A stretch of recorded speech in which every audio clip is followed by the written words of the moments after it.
ипотекаға үй алар кезде мынандай да қызықты жағдайлар болып жатады. Біз енді ипотека бойынша көмек көрсетеміз, үй іздеу бойынша көмек көрсетеміз ғой. Сол үй іздеу барысында кейбір клиенттер туыстармен, барлық туыстармен ақылдасуды бастайды.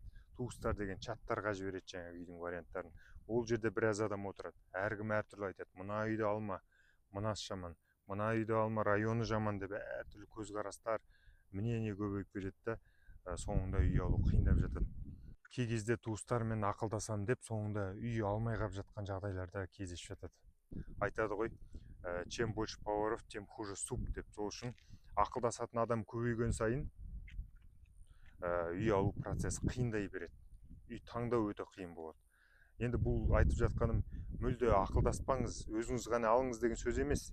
Өте жақын адамдармен ақылдасыңыз, және бір маманға сеніп барсаңыз, ипотека маманына, солмен ақылдасыңыз. Және өз жүрегіңізді тыңдай білсеңіз, сол кезде үй алу процесі тез, оңай әрі берекелі болмақ. Осы видеоны таныс туыстарға таратып қойыңыздаршы. Парақшаға да тіркеп қоюды ұмытпаңыздар.